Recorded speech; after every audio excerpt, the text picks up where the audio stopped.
김민석 총리 후보자 지명 철회를 촉구합니다. 김민석 총리 후보자 문제는 도덕성의 문제가 아니라 명백한 범죄 혐의의 문제입니다. 저는 퇴장하는 이재명 대통령과 악수를 나누면서 분명히 말씀드렸습니다. 김민석 총리 후보자 지명 철회가 우리 야당의 뜻이다라고 분명히 말씀드렸습니다. 이재명 대통령은 건성대답을 하고 자리를 떠버렸습니다. 이것이 과연 협치의 모습일까요? 안녕하십니까. 국민의힘 나경원 의원입니다. 김민석 총리 후보자 임명 강행 시도와 또 더불어민주당의 국회 독주를 강력히 규탄하기 위해서 오늘 이 자리에 섰습니다. 먼저 김민석 총리 후보자 지명 철회를 촉구합니다. 존경하는 국민 여러분, 국무총리는 대통령을 보좌하고 국정을 총괄하며 민생을 꼼꼼히 돌보는 자리입니다. 단순히 여론이 나쁘지 않다는 이유만으로 임명할 수 있는 자리가 아닙니다. 이재명 정부의 김민석 국무총리 후보자 임명 강행 시도 그리고 더불어민주당 국회 독주는 이제 결코 묵과할 수 없는 수준에 이르렀습니다. 국민의 상식과 정의가 무너지는 이 현실 앞에서 이재명 정부와 더불어민주당에 준엄한 경고의 말씀을 드리고자 합니다. 우리는 그동안 참을 만큼 참았습니다. 그동안 여야 합의를 위해 최대한 인내하며 협조해왔습니다. 국정이 멈추지 않게 하려고 웬만한 사안에 양보하고 동의하고 물러섰습니다. 그런데 이제는 선을 넘었습니다. 도대체 여야 합의라는 이름으로 야당이 할 수 있는 것이 무엇입니까? 여당의 일방 통행 속에서 야당의 목소리는 철저히 무시당하고 있습니다. 말 그대로 여당 독주입니다. 말로만 협치를 외치지 지금 끝없는 강요와 굴종을 요구하고 있습니다. 협치라는 말로 국민을 기만하지 마십시오. 한덕수 총리와 김민석 총리를 비교합니다. 한덕수 총리는 정통 관료 출신으로 민주당의 정권에서도 민주당이 내놓고 인사청문을 받은 후보였습니다. 자료를 1000건이나 요구하며 철저한 검증을 요구했던 민주당입니다. 김민석 총리 후보자 민주당 정치인 출신입니다. 자료는 하나도 내놓지 않고 있습니다. 그러면서 민주당 의원들은 깨끗하다고 입을 모아 칭송합니다. 어불성설 내로남불입니다. 원활한 국정 운영을 위해서 웬만하면 국무총리 동의안을 통과시켜주고 싶지만 이번만큼은 도저히 받아들일 수 없는 상황입니다. 왜냐? 첫 번째, 김민석 총리 후보자 문제는 도덕성의 문제가 아니라 명백한 범죄 혐의의 문제입니다. 과거 김민석 총리의 야인 시절은 구태여 언급하지 않겠습니다. 의원으로 다시 들어와서 지난 5년을 보십시오. 들어온 세입 수입과 그리고 지출한 것, 그 밖에 자산 증가액을 합하면 5억과 13억, 8억의 차이가 납니다. 무려 8억입니다. 여기에 대해서 조의금, 장인돈 이런 궁색한 핑계로만 일관합니다. 이것이 국민들이 받아들일 수 있는 과다하지 않은 수준이라고 이야기할 수 있겠습니까? 또한 야인 시절의 생활 수준과 재산 증식 과정 역시 너무나 불투명합니다. 너무 많은 의혹들이 있지만 단 한 가지만 이야기하겠습니다. 어떠한 소득 경위도 설명하지 않은 채 매달 450만 원의 유학자금을 배추농사 투자 수익으로 충당했다는 주장까지 등장했습니다. 배추 도사냐, 배추 재벌이냐 라는 우스갯소리마저 나오는 수준의 저급한 해명입니다. 국민을 우롱하는 변명은 이제 멈추십시오. 그 밖에 아들 특혜 의혹은 어떻습니까? 김 후보자는 끝까지 문제없다는 말만 반복하며 국민적 의혹을 무시하고 있습니다. 그럼 이 범죄 혐의는 도대체 무엇인가? 바로 저는 뇌물수수 문제, 정치자금법 위반 문제, 그리고 공직자윤리법 위반 문제가 있다고 봅니다. 그래서 김민석 총리 후보자는 도덕성을 넘어 범죄 혐의자이기 때문에 절대 총리 후보로 저희가 동의해 줄 수 없는 것입니다. 크게 두 번째, 그러면 도덕성을 넘어서 그럼 능력은 있느냐? 아시다시피 추경 관련해서 질문이 나왔을 때 GDP 대비 국가 채무 비율도 모르고 1년 국가 예산 규모도 모릅니다. 총리라는 자리가 어떤 자리입니까? 안살림을 하는 자리입니다. 안살림을 하는 총리가 국가 살림 규모도 모르는데 어떻게 추경을 적절한 범위로 편성을 했는지, 얼마만큼 국가 채무가 늘어나는지 과연 알기나 하겠습니까, 여러분? 이런 국무총리 후보자 역량도 부족하다는 것이 명백히 드러났습니다. 세 번째로, 이렇게 능력도 없고 또 범죄 혐의까지 있으니까 청문회를 어떤 식으로 끌고 갔습니까? 이 청문회를 주진우 의원 청문회로 끌고 갔습니다. 민주당은 너는 깨끗하냐, 털면 안 나올 줄 아느냐 식의 겁박도 서슴지 않고 있습니다. 생각나는 장면이 있습니다.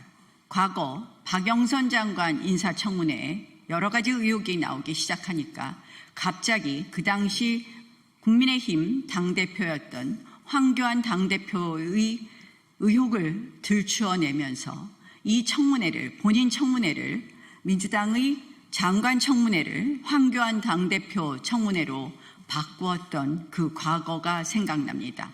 한마디로 메시지를 해명할 수 없으니 메신저를 공격하는 것입니다. 이것이 바로 입틀막, 민주주의의 파괴이고 독재의 서곡입니다. 이재명 대통령께 분명히 말씀드립니다. 어제 첫 시정연설에서 저희 야당은 최대한 예의를 지켰습니다. 저는 퇴장하는 이재명 대통령과 악수를 나누면서 분명히 말씀드렸습니다.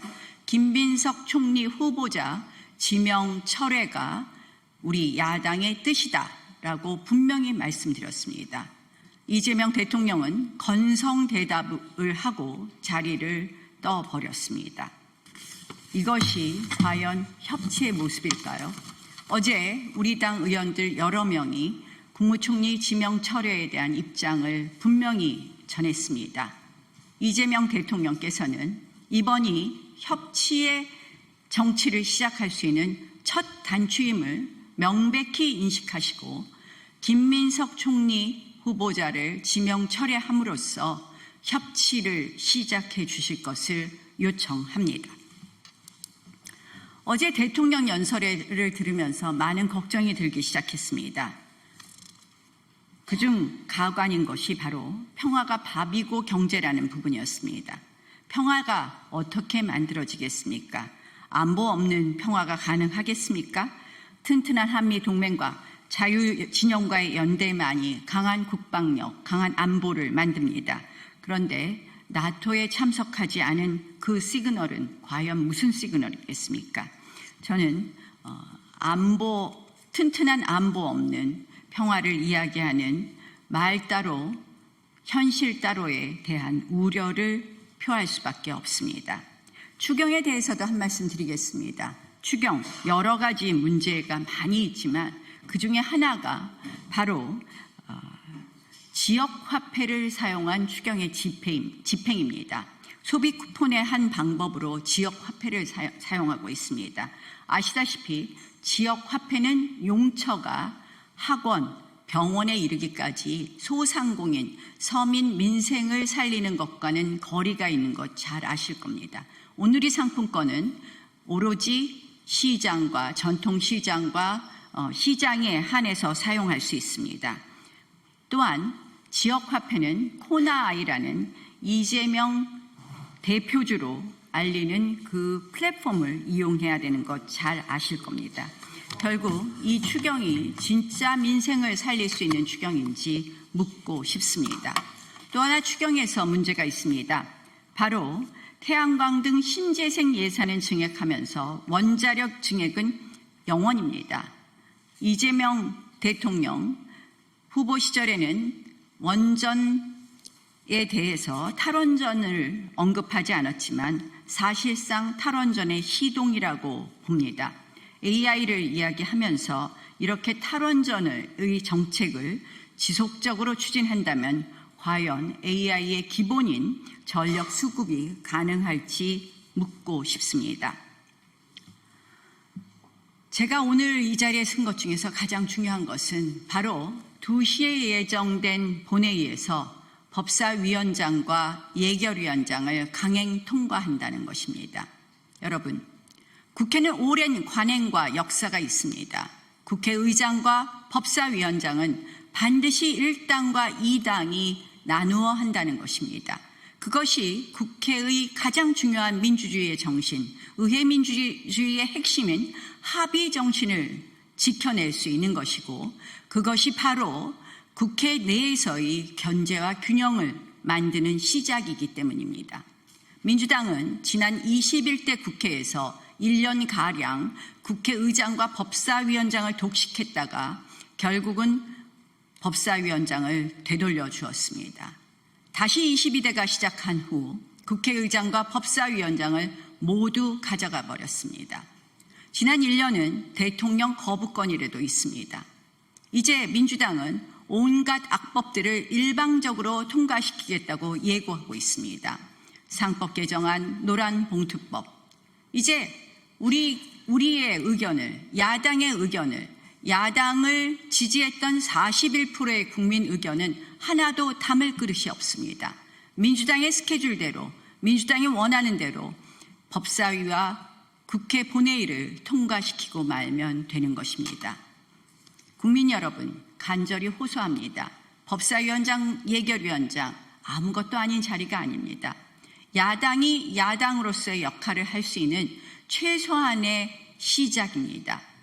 법사위원장과 예결위원장을 모두 가지겠다는 것은 한마디로 국회의 합의민주주의, 국회의회 민주주의를 모두 파괴시키고 의회 독재로 이재명 대통령 1인 독재의 시대를 완성하겠다는 것입니다. 말로만 협치를 외치며 독재를 빠르게 시작하고 있습니다. 오늘 본회의에서 국회의장께서는 법사위원장과 예결위원장 표결을 하지 말아야 합니다. 철회해 주실 것을 요청합니다. 그리고 여당에게도 요구합니다. 더 이상 이제 제1여당으로서 국회를 파괴하지 말고 법사위원장 국민의힘에게 돌려주십시오. 고맙습니다.